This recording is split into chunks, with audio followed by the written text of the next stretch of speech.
Parmi mes BD, je pense que la BD dont je serai le plus fier, enfin que j'aime particulièrement, c'est une BD qui s'appelle Angèle et René. L'histoire d'une petite fille avec un cochon, parce que j'ai fait une petite dizaine d'albums avec et qui ont été traduits un petit peu partout. Ça a été notamment la première bande dessinée à l'époque traduite en Chine.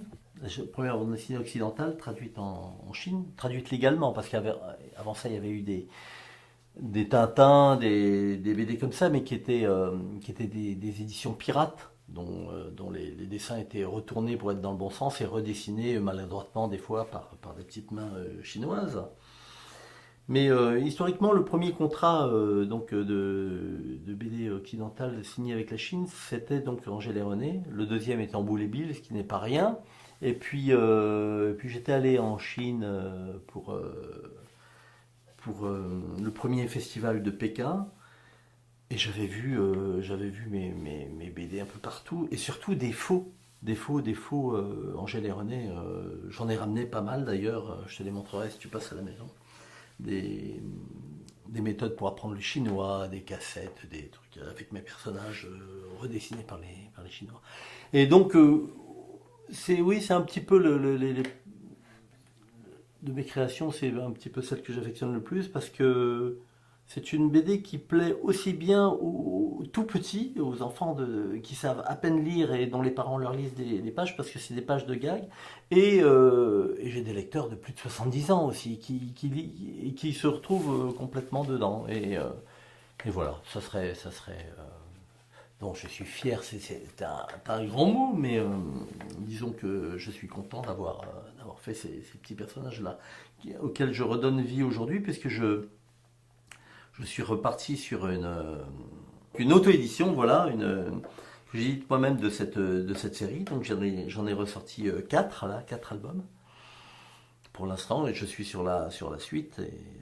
Et voilà, je fais directement maintenant du producteur au consommateur. Donc j'en ai fait 4 pour l'instant, et que j'ai tous fait sur la plateforme Ulule. La plateforme Ulule, c'est assez sympa. C'est ce qu'on appelle du crowdfunding, une plateforme participative pour parler français. Et donc c'est tous les gens à qui le projet plaît peuvent le commander avant qu'il n'existe. Et comme ça, quand le bouquin sort, je mets le nom de tous les participants. Et puis, ils reçoivent des cadeaux, des illustrations en plus, des autocollants, des posters, Là, je suis en train j'ai fait tirer toute une collection de t-shirts, par exemple. De t-shirts, j'ai fait des petites boîtes en fer, des petits cadeaux, des petits goodies, parce que quand on dépasse la somme demandée, voilà, ils ont des petites contreparties en plus, etc.